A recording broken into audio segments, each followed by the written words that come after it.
બનાસકાંઠાના સરહદી ગામમાં છેલ્લા 7 દિવસથી વરસાદી પાણીનું તાંડવ છે। સરહદ નજીકના સુઈ ગામમાં હજુ પણ વરસાદી પાણી ભરાયેલા છે। 7 દિવસથી વીજળી અને પીવાના પાણી માટે લોકો વલખા મારી રહ્યા છે। લોકોના ઘરમાં 7 દિવસથી વરસાદી પાણી ભરાયેલા છે। લોકો પોતાનું ઘર છોડીને અન્ય ઘરમાં જવા માટે મજબૂર બન્યા। ગામના મુખ્ય માર્ગ પર પાણી ભરાતા લોકોને હાલાકી। ખેતરોમાં પાણી ફરી વળ્યું, ગથારામાં પાણી વળ્યું, ઓરડામાં પાણી વળી ગયું, અનાજ બધું હળી ગયું, ખાવા પીવાનું બંધ થઈ ગયું। અઠવાડિયાથી આ ઉભે પછી આ પાણીમાં ઊભા થા। નાના બાળ બચ્ચાને ઢોલીઓમાંથી રાશિ અધીર લીધા, નકા એ બચ્ચા મરી જાય। આવી પરિસ્થિતિ વીક આવી છે। છેલ્લા 3 થી 4 દિવસ એટલી વિકટ પરિસ્થિતિ હતી કે બાળકો છે, ઢોરો છે, બધા લોકોને એમ કે બહુ તકલીફ પડતી હતી કે ક્યારે આવું પાણી જોયું જ નથી। 2015-17નું પૂર પણ આવું આવ્યું નહોતું। અમારી ઉંમર કેમ કે નાની ઉંમર છે એ પ્રમાણે અમારે 40 વર્ષની ઉંમર અમે જોયું નથી ક્યારે એટલું પાણી આવ્યું અને બહુ વિકટ પરિસ્થિતિ છે અહીંની। હજી સુધી કહેવાનો મતલબ કે કોઈ તંત્ર હજી સુધી અહીંયા આવ્યું નથી, બરોબર। અને હાલ વીટીવી વાળા અત્યારે મળ્યા છે અને એ આયા અને એમનો ખૂબ ખૂબ આભાર અમે કે જે અમે મીડિયામાં એમના થ્રુ આગળ અમે વાત પહોંચાડી શકશું કે અમારી જેલાણાની આવી પરિસ્થિતિ છે। 7 ભેંસો મારે ગાભણ છે, 10મા મહિના વિયાબાની છે, એ પાણીમાં 5 દાડા ઉભી રહી છે। પછી મારે આજુબાજુથી અમને 5 જણાની હોંદવેણ કુટુંબ છે, ઈઓને અમને જમવાનું ને છાપણી પહોંચાડ્યું છે। અને મારે નુકસાન ઘણું ન કહેવાય પણ મારે 4 થી 5 લાખનું મારે નુકસાન આવ્યું છે ભાઈ।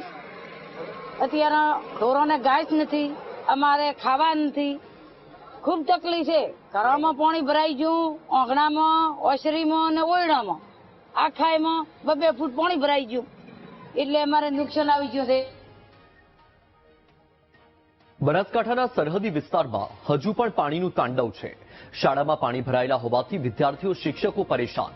જેલાણા પ્રાથમિક શાળામાં હજુ ઘૂંટણસમાં પાણી ભરાયેલા છે। પાણી ભરાયેલા હોવાથી હજુ શાળા બંધ રાખવી પડે તેવી સ્થિતિ છે। પુસ્તકો પાણીમાં પલળી ગયા, વીજળી પણ હજુ નથી આવી। સતત 8મા દિવસે પણ સુઈ ગામના ગામડાઓનું જનજીવન ખોરવાયું। 7 દિવસનો સમયગાળો થઈ ગયો। આખા ગામની અંદર દરેક ઘરોમાં પાણી ઘૂસી ગયું હતું અને તમે જુઓ આ શાળાની અંદર 7 તારીખથી લઈ અને આજ દિવસ સુધી શાળા બંધ છે અને આ પાણી જોતો હજુ એવું લાગે છે કે 20 દિવસ શાળા બંધ પણ રહેશે। આના લીધે છોકરાઓને અભ્યાસમાં પણ અસર થશે અને બીજા તો ઘણા બધા નુકસાનો તો પશુધનમાં ઘણા બધા માણસોને નુકસાન થયું છે। પાક જે હતો એ 100% પાક પણ નિષ્ફળ છે અને નુકસાનોમાં ગણો તો અસંખ્ય નુકસાન માણસોને થયું છે, જેમને જે પ્લોટ વિસ્તારમાં, ખેતરોમાં જેમના રહેણાંક હતા એ લોકોને પણ રહેવા માટે બીજાનો સહારો લેવો પડ્યો છે। વખતે આટલું પાણી ક્યારે અમે જોયું નથી। ઠેચણ સમો, કેડ સમો, ગળા સમો પાણી હતા। ગામની આજુબાજુ ઘરોમાં ઘૂસી ગયા હતા।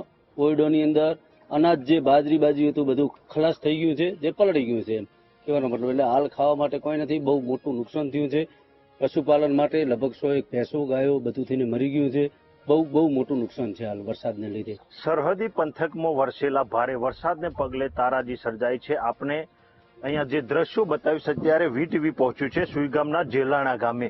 હજુ સુધી અહીંયા કોઈ તંત્ર પહોંચ્યું નથી તેવું ગ્રામજનો કહી રહ્યા છે, પરંતુ વીટીવી અત્યારે તમને જે દ્રશ્યો બતાવ્યું છે આ જેલાણા પ્રાથમિક શાળાના દ્રશ્યો છે। છેલ્લા 7 દિવસમાં અહીંયા તમામ જે વર્ગખંડો હતા તે તમામ પાણીથી ભરાઈ ગયા હતા। હજુ પણ 7મા દિવસે પણ આ સમગ્ર સ્કૂલ છે તે પાણીમાં ગરકાવ છે અને હજુ સુધી 20 દિવસ સુધી આ સ્કૂલ ખુલી શકે તેમ નથી, કેમ કે અહીંયા જે પાણી ભરેલા છે તેના કારણે અહીંયા બાળકો આવી શકે તેમ નથી અને અભ્યાસક્રમ કરી શકે તેમ નથી। ત્યારે આ દ્રશ્યો તમને બતાવું છું। આ તમામ જે સ્કૂલ છે તે સ્કૂલ પાણીમાં ગરકાવ થઈ છે અને જેના કારણે છેલ્લા 7 દિવસથી સ્કૂલ બંધ કરવામાં આવી છે। એટલે કે જે પ્રકારે ભારે વરસાદીએ તારાજી સર્જી હતી એના જેલાણા ગામ પણ સમગ્ર જળમગ્ન બન્યું હતું। તમામ પાકો નષ્ટ થયા છે, તમામ જે પશુઓ છે તે મૃત્યુ પામ્યા છે અને લોકો છે તે છેલ્લા 7 દિવસથી ભારે મુશ્કેલી વેઠી રહ્યા છે।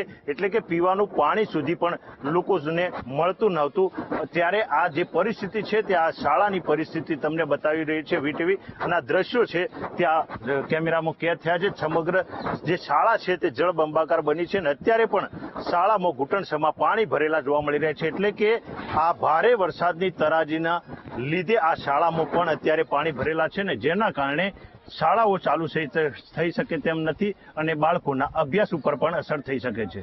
મોગજી ચૌધરી, વીટીવી બનાસકાંઠા.